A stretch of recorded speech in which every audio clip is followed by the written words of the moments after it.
요한복음 1장 1절에서 18절까지 말씀, 이 말씀을 가지고 세 번, 아마 네 번 정도 연말까지 말씀 나누려고 하는데요. 같이 한번 1절서부터 18절까지 읽겠습니다. 태초에 말씀이 계시니라. 이 말씀이 하나님과 함께 계셨으니 이 말씀은 곧 하나님이시니라. 만물이 그로 말미암아 지은 바 되었으니 지은 것이 하나도 그가 없이는 된 것이 없느니라. 빛이 어둠에 비추되 어둠이 깨닫지 못하더라.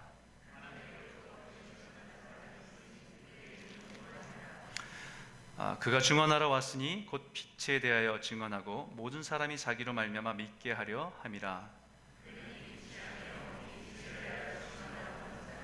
참 빛 곧 세상에 와서 각 사람에게 비추는 빛이 있었나니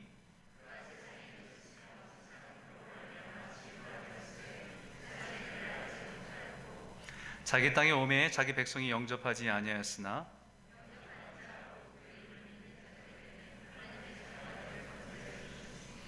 이는 혈통으로나 육정으로나 사람의 뜻으로 나지 아니하고 오직 하나님께로부터 난 자들이니라.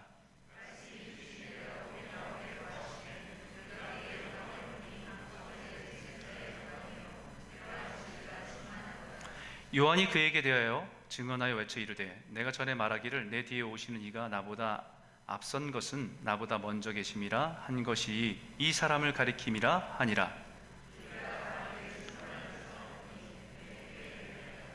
율법은 모세로 말미암아 주어진 것이요 은혜와 진리는 예수 그리스도로 말미암아 온 것이라. 아버지 품속에 있는 독생하신 하나님이 나타내셨느니라. 아멘. 먼저 여러분들 광고를 하나 드릴 거가 있는데요.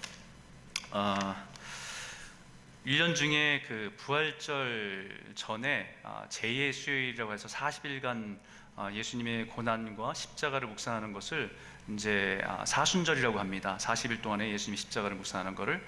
그래서 예수님의 십자가 돌아가심을 또 다시 부활하심을 기념하고 생각하고 묵상하는 것이 우리 신앙에 굉장히 중요한 부분인데, 그것 못지않게 교회력에는 예수님의 탄생의 한 달 동안의 시간들을 기념하는 것이 있습니다. 지금까지 우리가 그것을 한 번도 우리가 그런 절기를 여러분들에게 같이 지키거나 하진 않았는데, 그것을 대림절 혹은 대강절 이렇게 얘기하고 영어로는 어드벤트라고 합니다. 그래서 여러분들 몇 주 동안의 칼럼을 통해서 여러분들 그 내용들을 여러분들이 전달해 드렸고요. 그래서 저희 이번 올해 12월 달은 오늘서부터 시작하는 대림절 이 기간 동안에 우리가 가족들이 같이 좀 말씀들을 묵상하고 같이 모여서 함께 나누면 좋겠다라는 것을 저희가 생각하고 준비했습니다. 그래서 자료를 찾아보니까 크리스천 투데이에서 나온 그 묵상이 있어요. 그래서 매일매일 예수님이 오심에 대한 의미가 무엇이, 성경적 의미가 무엇인지를 묵상하게 되어 있습니다. 근데 영어로 되어 있어요. 영어로 되어 있어서 하루하루 되어 있는데 글씨도 너무 작고, 그래서 우리 한글권 또 우리 어른들은 좀 불편하실 것 같아서 우리가 목회자들이 몇 주 동안의 리뷰를 다 했습니다. 그리고 그 다 저희가 묵상하고 나누면서 우리 정서에 또 안 맞는 것들은 또 우리 정서에 맞게 좀 변화도 주고 의역도 하고 해서 한글로 이렇게 일주일치 분량을 다 만들었어요. 그래서 앞뒤에 보시면 다 하루하루 그 내용들을 다 여기다 수록했습니다. 이것을 가지고 여러분들이 하셔야 될 것은 뭐냐면, 이제 부부들이 이제 밤이 길잖아요, 그죠? 뭐 4시 반서부터 계속 저녁인데 아이들도 계속 뭐 셀폰 하지 마라 이 잔소리도 너무 그것도 너무 힘들고 가족의 좀 문화를 만드셨으면 좋겠어요. 그래서 뭐 저녁을 먹고 잠깐 30분 동안 가족들이 모여서 부부는 부부끼리 티를 마시면서 좀 얘기를 좀 나누고 묵상을 하는 것을 나누면 좋겠고, 또 자녀들도 유스 아이들도 다 나눠줍니다. 그리고 아이들도 다 하니까 아이들은 하는데 부모님들이 안 하면 안 될 거예요, 아마. 그래서 여러분들은 같이 아이들과 함께 한 자리에서 이 말씀들을 묵상하고 나누는 시간들을 꼭 가졌으면 좋겠다. 그래서 내용들은 앞에 다 저희가 정리를 해놨어요. 그러니까 뒷부분 맨 마지막 장은 하루하루 질문 2개를 해놨습니다. 아이들에게 질문할 것은 아이들의 수준에 맞는 질문을 만들어놨고, 또 어른들이 생각해 볼 만한 질문들은 또 생각해 볼 만한 질문들을 하나씩 만들어놨습니다. 그리고 묵상한 것을 가지고 그 질문에 맞게 여러분들이 서로 나눈다고 한다면 굉장히 좋은 이번 크리스마스를 준비하면서 여러분 좋은 은혜가 있을 것 같고 가족의 좋은 문화들이 형성될 것 같습니다. 뭐 이런 거 전혀 없다가 갑자기 어떤 문제가 생겨서 애들한테 가정 예배 드리자 그러면 애들이 이상하게 생각해요. 그러니까 우리 집안은 이렇게 말씀으로 부모들과 함께 만나서 함께 묵상하고 하는 가정이다라는 것을 아이들과 함께 그런 문화들을 만들어가는 것이 중요합니다. 그리고 이제 결혼해서 영커플들 같은 경우에도 부부끼리 모여서 함께 말씀을 놓고 기도하고 함께 말씀을 놓고 생각하고 나누는 이것이 가정의 문화에 너무 중요한 거예요.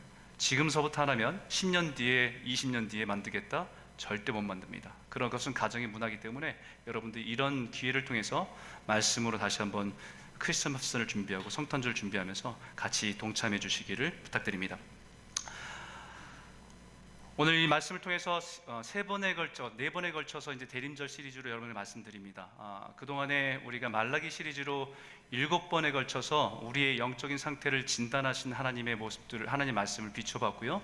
그 다음에 그 결론이 이제 하나님께서는 약속한 엘리야를 보내셔서 아버지의 마음을 자식에게로, 자식의 마음을 아버지께로 돌이키는 그 세례 요한의 사역에 대해서 지난 3주 동안에 같이 말씀을 돌아보았고, 이제 이번 주서부터는 그 세례 요한이 준비한 예비한 예수 그리스도의 모습이 무엇인지, 우리가 예수를 믿는 성도로서의 그 모습이 무엇인지를 다시 한번 돌아보는 시간들로 우리가 살펴보길 원합니다. 벌써부터 마지막 달이다 보니까 곳곳에서 캐롤들이 울려 퍼집니다. 라디오를 틀어도 계속해서 크리스마스 캐롤송이 나오는 걸 보면서 진짜 연말이구나, 이제 크리스마스구나 라는 것을 느끼게 됩니다. 근데 늘 생각하게 되는 것은 크리스마스의 정작 주인공은 빠졌다는 거예요. 예수로 인해서 기뻐해야 되는데, 감사해야 되는데, 사실은 우리는 세상에 주는 어떤 선물을 받고 또 선물을 어떤 가치 있는 좋은 식사를 하고 하는 것들로 우리가 참 많은 기쁨들을 대체하고 있다라는 생각을 많이 하게 됩니다. 요즘에는 메리 크리스마스라는 단어들도 곳곳에서 찾아보기가 참 어렵습니다. 해피 할러데이로 바뀌었어요. 이제 그것이 종교색이 드러나기 때문에 이 나라에서는 그 종교색을 드러내지 못하도록 그렇게 사회적인 분위기가 바뀌어가고 있기 때문입니다. 우리가 사실은 여러 가지로 기뻐할 수 있는 연말이지만 그러나 분명하게 이 크리스마스 올해만큼은 말씀을 묵상하면서 우리를 위해서 구원하시기 위해서 이 땅에 오신 예수를 생각하고 기억하고 감사하고 즐거워해야 되는 것이 마땅한 것이죠. 적어도 예수를 구주로 믿는 그리스도인이라고 한다면 그것은 더더욱 그렇습니다. 그래서 이번 주부터 이제 말씀을, 이 요한복음에 있는 말씀을 묵상하면서 예수님의 빛 되심, 예수님의 이 땅에 오심에 대한 의미, 그것이 우리 신앙인에게 어떤 의미인지를 돌아보면서 그 깊이 묵상하길 바랍니다. 예수님의 탄생 소식을 요한복음은 이렇게 시작을 합니다. 같이 한번 읽어볼까요? 함께 큰 목소리를 읽겠습니다. 시작. 태초에 말씀이 계시니라. 이 말씀은 하나님과 함께 계셨으니 이 말씀은 곧 하나님이시니라. 여러분 어디서 많이 들어본 말씀 아니에요?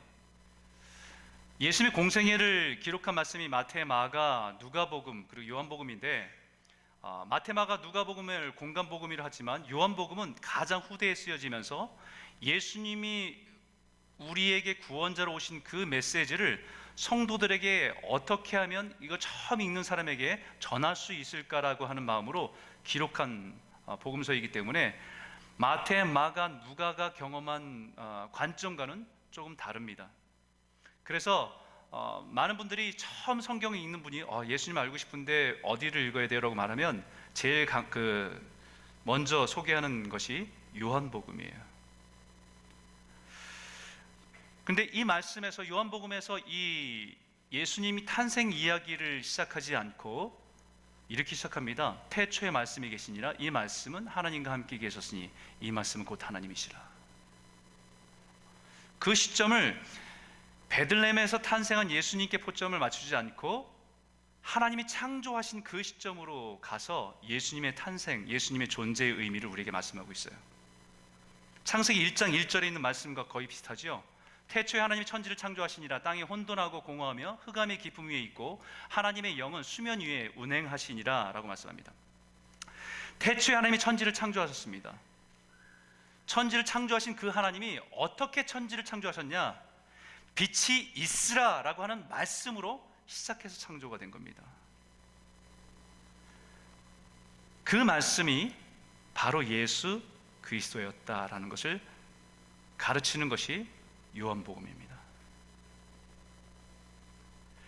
이 천지를 창조하는 이 모습에서 성부 하나님께서는 그 창조의 메시지로 선포하십니다. 성자의 하나님은 그 말씀으로 존재해서 그 능력 가운데 그 모든 자연에 생명을 부어주시는 일에 사용됩니다. 함께 동역합니다. 그리고 성령님은 그 수면 위에 운행하면서 삼위 하나님이 함께 창조하신 그 일을 우리에게 말씀하고 있는 거죠. 세상을 창조하실 때 하나님 아버지와 말씀으로 존재하셨던 성자 예수 그리스도와 하나님의 영은 함께 계셨다는 겁니다. 창조되기 전의 모습은, 창조되기 전에 이 땅의 모습은 혼돈과 공허와 어둠의 기품입니다. 빛이 시작되고 나서야 창조가 시작되고 온 만물의 생명이 시작된 겁니다. 바로 예수님이 이 땅에 오신 것도 이와 같은 의미라는 것을 말씀합니다. 죄로 인해서 어둠 가운데 있는 사람들에게 빛으로 오신 겁니다. 이미 깊은 어둠 가운데 소망이 없던 사람들에게 생명의 빛으로 비추시기 위해서 이 땅 가운데 오신 겁니다. 그래서 4절에 이렇게 말하죠. 그 안에 생명이 있었으니 이 생명은 사람들의 빛이라. 빛으로 오신 예수님 안에 생명이 있습니다. 이 생명은 어둠 가운데 있는 사람들에게 비추기 위해서 오신 생명이 빛입니다. 예수의 생명이 없는 상태는 세상을 창조하시기 전의 모습과 같아요. 예수를 빛으로 내 안에 모시기 전에 사람의 영적인 상태는 이 땅에 창조하기 전의 모습과 같다는 겁니다.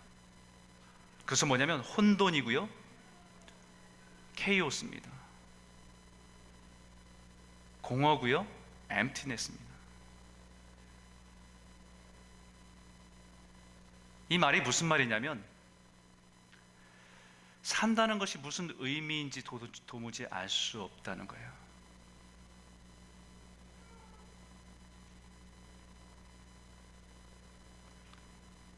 오래 고대 철학서부터 사람들이 궁극적으로 질문한 것은 과연 사람은 무엇인가라는 질문이에요. 산다는 것은 과연 어떤 의미인가?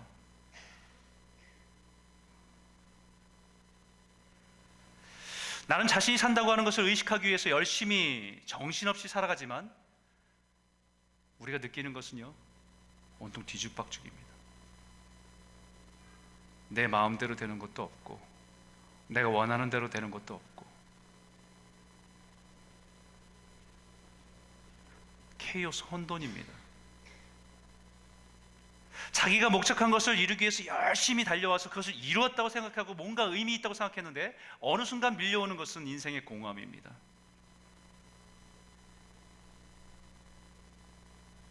허무함이죠. 사람들이 이것을 느낄 때마다 그 직면에서 그 문제 앞에 직면하기보다는 그것을 외면하고 오히려 열심히 살려고 더 애쓰고 인식하지 않으려고 할 뿐이지 더욱더 깊은 어둠 속에 들어가 자신의 영적 실체를 보지 않으려고 하는 것 같아요. 아침에 일어나 불을 켜지 않고 거울을 보지 않으면 자기 스스로 더러움도 지저분함도 인식하지 않고 살아가라는 것처럼 자신의 인생의 공허함과 허무함을 보고 싶어 하지 않습니다. 사람들은 더더 깊은 어둠에 머물고 싶어 하는 거지요. 어둠에 머물면 자신의 어둠을 모르기 때문입니다. 예수님은 바로 그런 우리들의 어두움을 비추시기 위해서 이 땅에 오셨습니다. 그래서 이사야 선지자가 다시 오실 예수님에 대해서 예언할 때 이렇게 말씀했습니다. 같이 한번 읽겠습니다. 함께 읽겠습니다. 시작. 흑암에 행하던 백성이 큰 빛을 보고 사망의 그늘진 땅에 거주하던 자에게 빛이 비치도다. 바로 예수님이 생명의 빛으로 오신다는 것입니다. 어둠을 비추기 위해서 오시는 겁니다. 어둠 가운데 살아간 자들에게 이제는 빛으로 인도하기 위해서, 생명으로 인도하기 위해서 예수님께서 이 땅에 오신다라고 분명히 선포하고 있는 겁니다. 빛 가운데 서 있지 않으면 우린 여전히 어둠 속에 행하면서 그것이 괜찮다고 생각하고 살아가요. 오히려 어둠 가운데 머물러 있는 것이 마음은 더 편합니다. 마음이 편하다고 자신의 어둠을 보지 않는다고 다 끝나는 것은 아닙니다. 그것은 흑암이고 사망의 그늘진 땅이기 때문입니다. 예수님 빛으로 오셔서 우리를 어둠을 비추시고 나서 원하시는 것은 이제 빛으로 나오라고 우리를 부르시기 때문에 예수님이 오신 거라는 거예요. 그래서 성경의 예수님의 탄생 이야기에 등장하는 사람들은 빛을 따라 나선 사람들의 이야기를 통해서 시작해요. 늘 보던 별들의 이야기가 아니라 세상에서 함께 할 수 없는 이상한 특별한 빛을 따라 쫓아나온 동방박사 이야기서부터 시작돼요. 들판에 자기 일을 하다가 하나님의 영광의 빛에 이끌려서 예수님이 탄생한 베들레헴에 마국간까지 나아간 목자들의 이야기로 시작합니다. 뿐만 아니라 예수를 만난 사람들은 예수를 만난 이후에 자신의 어둠을 보았던 베드로와 같은 사람이 그 예수님 앞에 고백하기를 뭐라고 고백하냐면, 주여 떠나소서, 나는 죄인이로소이다.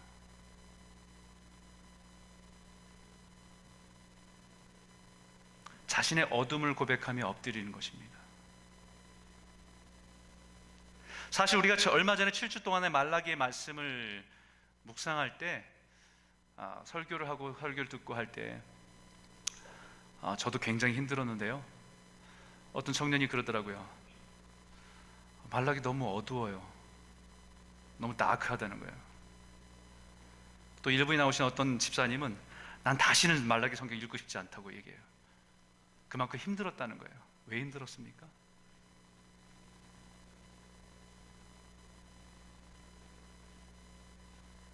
말라기의 메시지는 우리의 어둠을 비추는 빛이었기 때문이에요.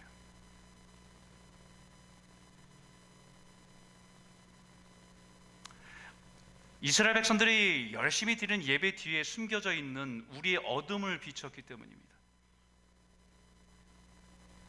우리가 정성껏 드린다고 하는 그 예물 뒤에 우리의 탐욕의 그림자가 있었기 때문입니다. 우리가 드리는 섬김과 열심 뒤에 숨겨진 우리들의 위선이 있었기 때문에 그것을 다 비추시고 드러내신 거기 때문에 그렇습니다.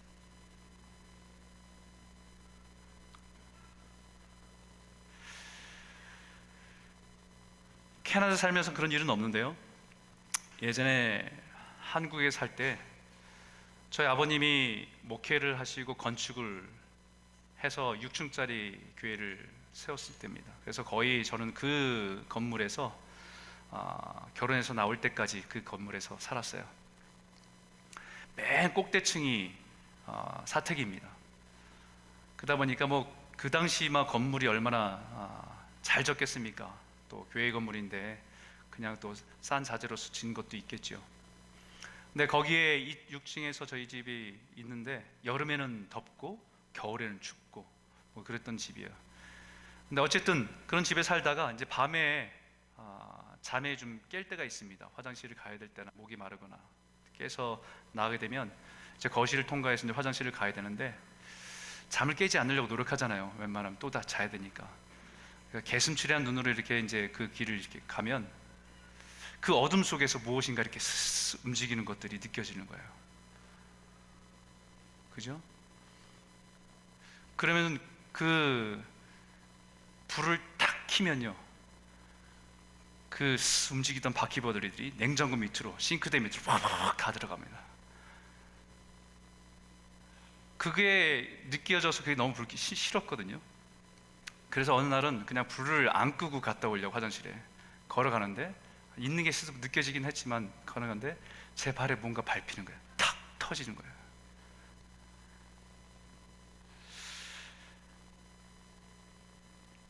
어두워서 보이지 않는다고 없는 게 아니잖아요. 빛이 들어오면요 어둠 물러가요. 주님은 우리의 삶에 가려진 그 어둠까지도 다 비추길 원하세요. 그 어두운 부분을 비춰야 그 어두운 부분이 물러가기 때문에, 주님의 다스림 가운데 있어야 우리가 빛으로 걸어갈 수 있기 때문에.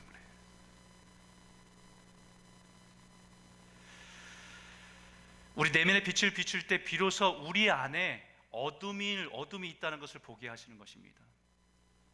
그럼 모든 숨겨진 어둠을 비추신 이유는 살리시기 위함이에요. 고치시기 위함입니다. 생명의 빛으로 우리를 부르시기 위함입니다. 그래서 말라기의 결론이 이거지 않습니까? 내 이름을 경외하는 너희에게는 공의로운 해가 떠올라서 치료하는 광선을 비추리니 너희가 나가서 외양간에서 나온 송아지같이 뛰리라. 공의로운 해가 떠오르는 겁니다. 공의로운 해. 공의로운 해는 우리의 숨겨진 모든 죄와 어둠을 드러내는 해입니다. 괜찮다라고 무시하는 것이 아니라 그 죄와 어둠을 드러내서 우리를 회복시켜주기 위해서 비추는 빛이기 때문입니다.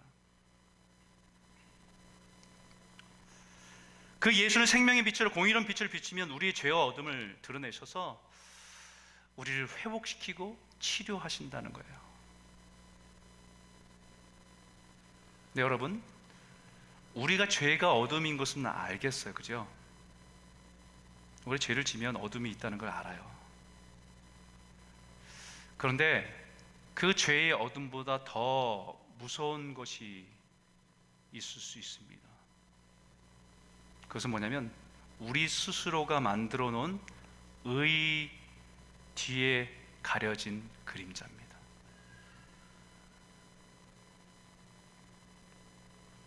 자기 스스로 만든 의, 자기 스스로가 만족하는 수고, 자신이 얼마나 엄청난 희생을 하고 있는지를 말하는 노력과 공로, 그 뒤에 가려진 어둠의 그림자가 더 짙을 수가 있어요. 사도 바울이 예수님을 만나기 전에 그런 사람이었습니다. 사울이라는 이름으로 살아갈 때 그는 스스로가 자부했던 것은 나는 하나님께 열심히 있는 자다. 나는 누구보다 하나님께 헌신적인 사람이었다. 나는 누구보다 양심적으로 살아왔다 라고 자부했습니다.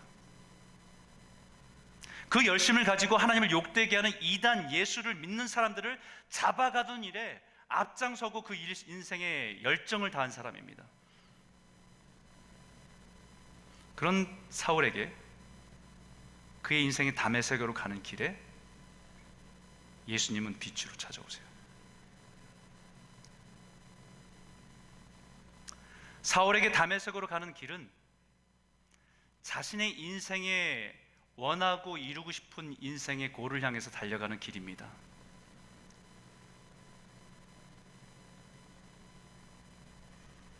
자신의 인생의 성공을 목적으로 했던 그 길을 열심히 이루고 달려가는 길이었습니다.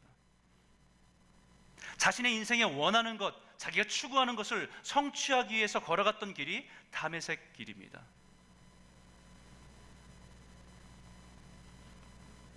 그런데 빛으로 오신 주님은 그 사울을 그 다메섹 선상에 주저앉히십니다.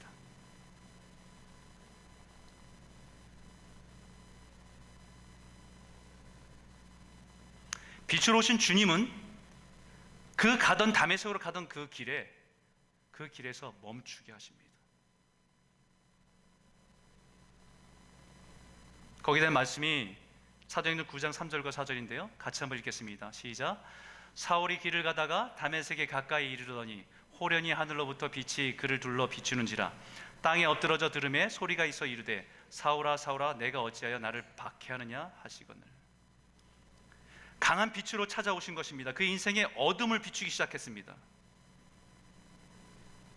자신이 만든 의, 나는 율법으로 완전하다고 생각하는 스스로 만든 의의 어두운 그림자, 그 뒤에 숨어있는 사울을 비추기 시작하는 거예요.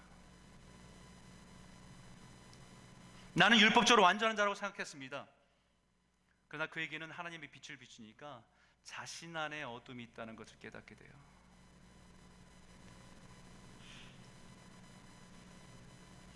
하나님에 대한 열심 뒤에 가려진 자기 자신에 대한 야망이라는 어두운 그림자가 있었다는 것을 깨닫게 됩니다.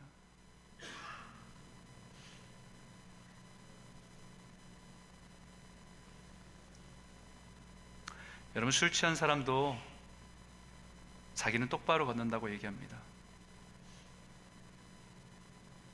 한국에서 음주 측정하면 이게 불어서 음주 혈중 알코올 농도가 얼마인지를 측정하지만 때로는 이렇게 줄을 거놓고요, 걸어보라고 시켜요.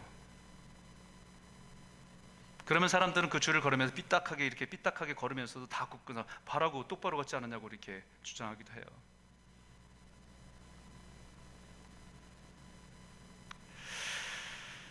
세상에 취한 사람들도 자신은 괜찮다고 생각합니다.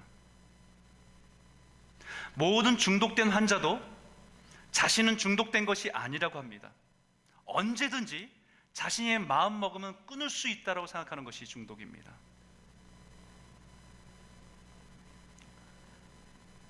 하나님은 우리에게 빛 가운데 살아가지 않는 삶의 모습을 이렇게 표현했어요. 욥기에 보면 빛 없이 캄캄한 데를 더듬게 하시며 취한 사람같이 비틀거리게 하시느니라.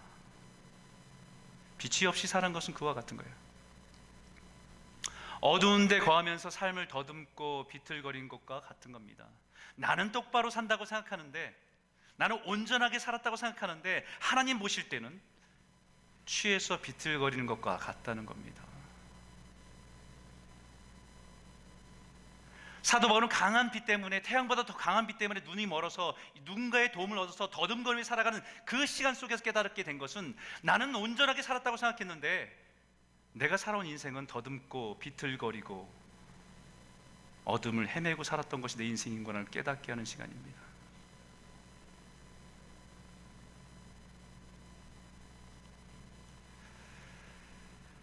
참빛 대신 예수님을 보기 전까지는, 참빛 대신 예수님께 내 인생을 비추기 전까지는 자기가 비틀거리며 살아갔어도 비틀거리며 산지를 모른다는 거예요. 사도 바울은 이때의 경험을 나중에 아그리파 왕 앞에서 자신을 변호할 때 그때의 자기가 들었던 메시지를 기록하고 있습니다. 이렇게 고백하죠. 왕이여, 정오가 되어서 길에서 보니 하늘로부터 해보다 더 밝은 빛이 나와서 내 동행을 둘러 비추는지라. 우리가 다 땅에 엎드러짐에 내가 소리를 들으니 히브리 말로 이르되 사울아 사울아 내가 어찌하여 나를 박해하느냐. 가시체를 뒷발질하기가 내게 고생이니라. 가시체를 뒷발질하기가 내게 고생이라. 무슨 말씀이냐면요, 유대인들이 농경사회 속에서 밭을 갈 때 소를 통해서 그 밭을 고랑을 만들잖아요. 그런데 똑바로 가면 좋은데 똑바로 가지 않는 놈들 있잖아요. 그러면 이 나무 끝에다가 가시체를 묶어 놓습니다. 삐쭉삐쭉하게. 그래서 오른쪽으로 삐뚤어가면 오른쪽에 허벅지를 찔러서 이 방향을 조절하게 돼 있는 거예요. 그러면 아프니까 똑바로 가게 되는데, 고집이 센 황소 같은 경우에는 찔러도 자기가 고집대로 갑니다. 뒷발질하면서. 무슨 말씀이냐면, 하나님은 말씀을 통해서 사울에게 끊임없이 그 양심을 찔리고 하나님의 말씀으로 말씀하셨다는 거예요. 수없이 말씀을 들었고 스데반의 모습에 죽어가는 모습에서 그 천사같이 빛나는 모습을 보았음에도 불구하고 그 양심적으로 하나님 앞에 돌아오기보다는 거절하고 뒷발질하기가, 그렇게 살아온 인생에 대해서 얘기하는 겁니다.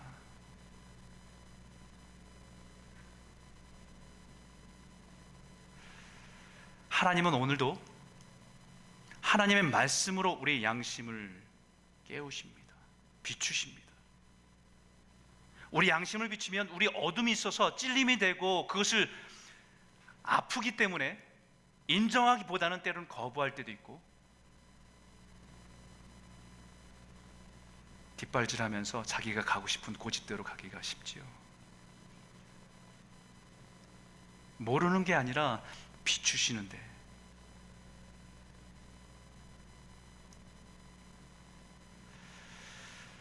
결국 하나님께서 안 되니까, 그러나 사랑하니까 빛으로 오신 주님이 다메섹으로 가는 길에서 해보다 더 강한 빛으로 그를 직접 찾아오시는 거예요. 그 빛 앞에서 자신의 실체를 보게 하셨고, 자신의 인생에 주님이 강한 빛으로 찾아오실 때에 비로소 자신이 가던 길에서 주저앉게 되는 겁니다.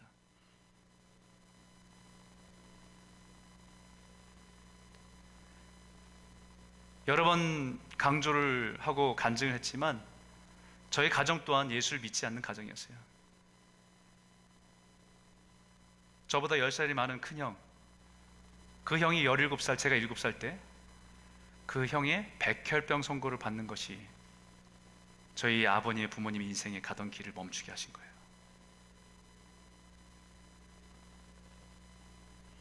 그 아들의 죽음 앞에서 자신의 인생을 비추신 참빛을 만나고 그 빛으로 한 걸음 나아오게 된 것이 우리 가정을 향한 하나님의 부르심이었어요.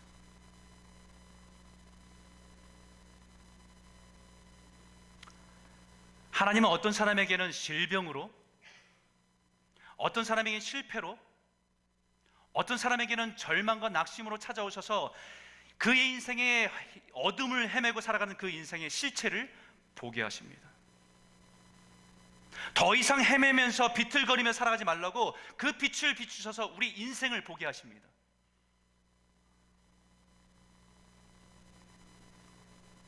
그 빛은 그 사람에게 빛으로 찾아오신 다메섹의 참 빛입니다. 내가 원하는 길을 이루기 위해서 달려갔던 그 사람에게 인생의 빛을 비추셔서 비틀거리지 말라고 그 참빛 앞에 여러분의 인생의 실체를 보게 하기 위해 찾아오십니다. 영적인 실체를 보고 인정하고 소망 없음을 깨달아 빛 가운데로 나오라고 찾아오신 인생의 참빛이 예수님이세요. 그러고 나서 이 사도 바울에게 주신 메시지가 이거죠. 일어나 너의 발로 서라. 내가 내게 나타난 것은 곧 내가 나를 본 일과 장차 내가 내게 나타날 일에 너로 종과 증인을 삼으려 함이니 이스라엘과 이방인들에게서 내가 너를 구원하여 그들에게 보내어. 같이 읽어볼까요? 함께 읽겠습니다. 시작. 그 눈을 뜨게 하여 어둠에서 빛으로, 사탄의 권세에서 하나님께로 돌아오게 하고 죄사함과 나를 믿어 거룩하게 된 무리 가운데서 기업을 얻게 하려 하더이다. 공의의 빛이 우리를 치료하는 것처럼 세상의 어둠에 익숙한 우리를 눈을 뜨게 하고 어둠에서 빛으로, 사단의 권세에서 하나님께로 돌아오게 하시기를 원하시는 거예요. 그 참빛 되신 예수를 내 안에 영접할 때 비로소 빛 가운데 살아가는 겁니다. 그 빛이 참빛입니다. 요한복음의 그 빛에 대해서 이렇게 선포하죠. 같이 읽겠습니다. 시작. 참빛 곧 세상에 와서 각 사람에게 비추는 빛이 있었나니 그가 세상에 계셨으며 세상은 그로 말미암아 지은 바 되었을 때 세상이 그를 알지 못하였고 자기 땅에 오매 자기 백성이 영접하지 아니하였으나. 참빛 되신 주님이 우리의 어둠을 비추시고 우리를 그 빛 가운데를 인도하시고 오셨지만 자기 백성들이 하나님을 영접하지 않습니다. 여러분, 하나님의 무서운 심판은요, 빛 없이 어둠 가운데 살아가도록 내버려 두는 거예요. 우린 살아가면서 그런 생각하죠. 저렇게 악한 사람들 하나님 왜 심판하지 않으실까? 여러분, 이미 심판 받은 겁니다. 그냥 내버려 두는 게.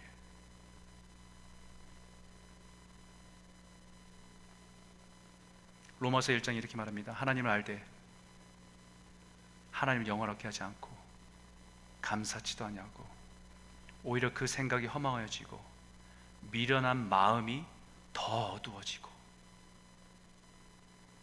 그들의 마음이 자신의 정욕대로 그 어둠 속에서 더러움 속에 내버려 두었다라고 얘기합니다.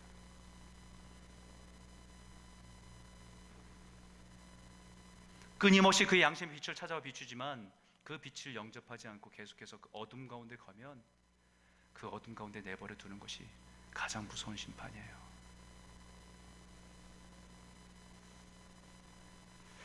그러니 그 빛을 거부하지 않고 그 빛으로 나오는 것은 주를 영접하는 겁니다. 자신의 어둠을 인정하고 하나님 빛 가운데 살아가기로 결정하는 것이 주를 영접하는 거예요.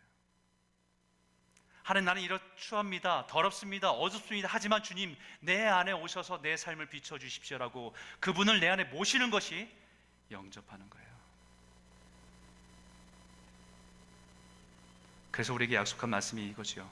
같이 큰 목소리로 한번 읽겠습니다. 시작.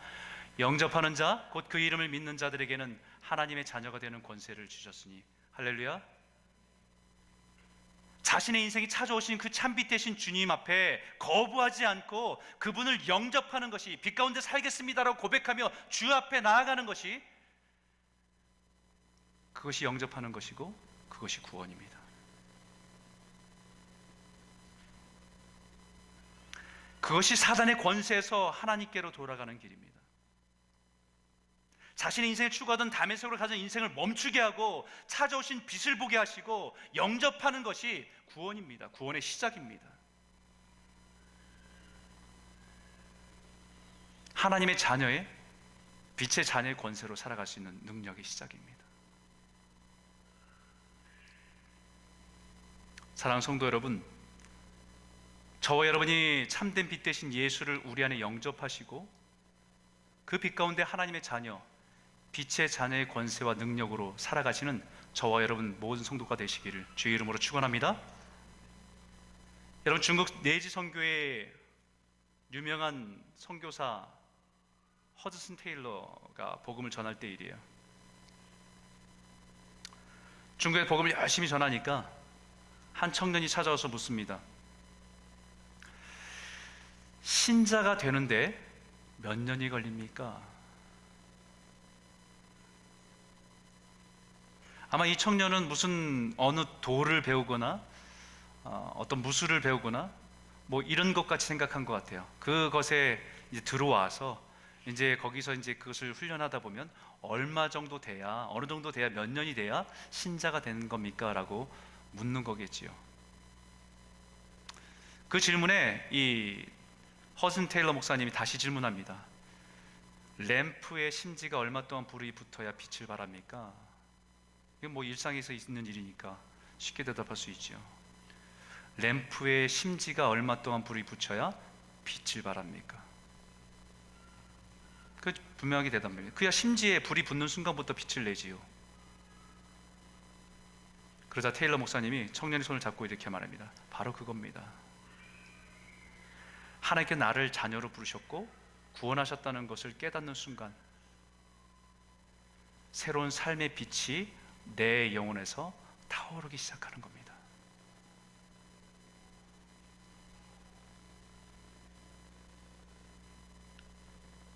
예수를 내 안에, 내 어둠을 인정하고 예수를 내 안에 모시는 그 순간에 그 생명의 빛이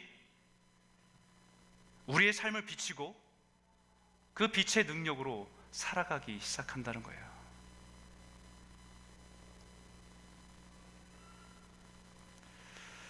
몇 년 뒤에 예수를 믿고 세례를 받아서 기독교인이 된 이어령 교수님을 여러분 잘 아실 겁니다. 많이 들어보셨을 거예요. 그분이 세례받은 것도 굉장히 세간에 화제가 됐고 놀라운 충격적인 사건이었지요.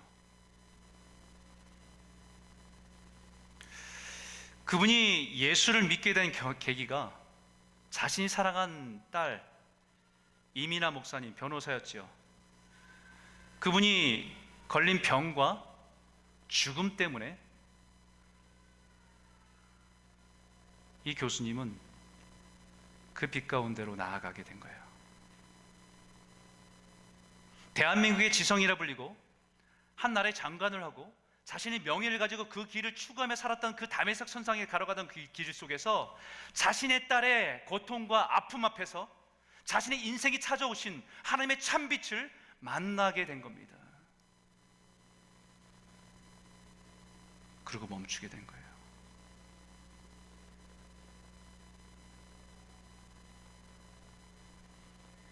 그리고 그 빛 가운데 걸어가기 시작한 겁니다.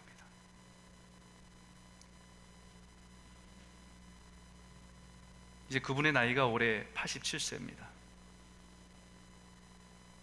얼마 전에 위암 말기 판정을 받았어요. 그러고 나서 여러 가지 인터뷰한 내용들이 있는데 그 내용 가운데 이런 고백을 합니다. 위암 말기 판정을 받고 나서 치료를 받진 않아요. 그러면서 이렇게 말합니다. 잘 들어보세요. 나는 내 역할이 있다. 심부름꾼 같은 것이다. 슬픔 속에 기쁨이 있고 죽음 속에 생명이 있다는 이야기를 해줄 사람. 우리는 어둡고 캄캄한 길을 걸으면서 계속 넘어진다. 그러나 예수님은 악을 행하는 자마다 빛을 미워하여 빛으로 오지 아니하나니라고 말씀하셨다. 하지만 우둔한 우리는 계속 캄캄한 길을 걸어가려 한다. 우리는 예수님의 옷자락을 잡아야 한다. 간절하게 어둠에서 빛으로 나와야 한다.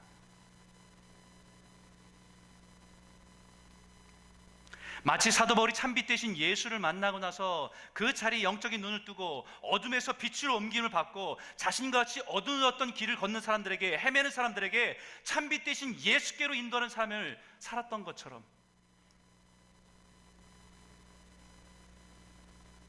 이 어려운 교수도 자신의 남은 인생의 시간이 얼마인지는 모르겠지만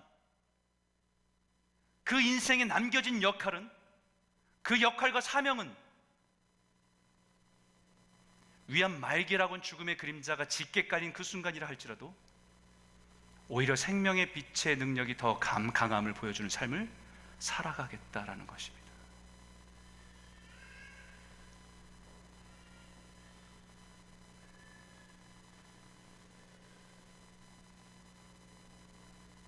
죽음이 순간순간 느껴지는 그 어둠이 강하게 밀려와도 그 안에 생명의 빛의 능력이 더 강함을 드러내며 살겠다라는 고백이에요.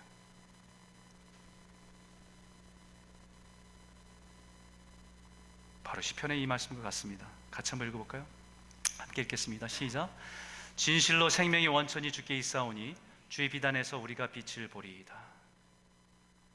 생명의 원천이 주님께 있기에 죽음이라고 하는 짙은 어둠이 엄습해도 우린 주 안에서 빛을 보며 나아갈 수 있게 하시는 거예요.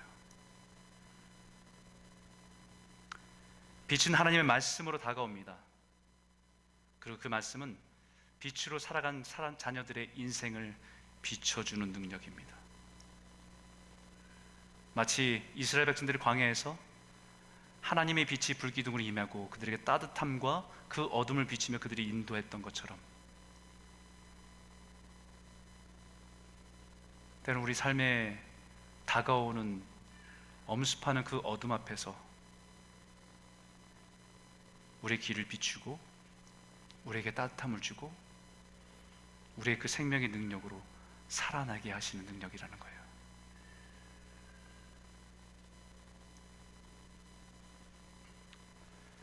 사랑하는 성도 여러분, 이번 한 주간 2019년의 마지막 한 달 세상에 휘황찬란하는 네온사인의 화려함에 도취된 인생이 아니라 주님이 우리에게 참빛으로 오신 그 빛을 따라 우리의 어둠을 인정하고 주님의 다스림 가운데 우리의 인생길을 비추시는 그분 앞에 믿음으로 순종하며 살아가는 저와 여러분 모두가 되시길 주 이름으로 축원합니다. 기도하겠습니다.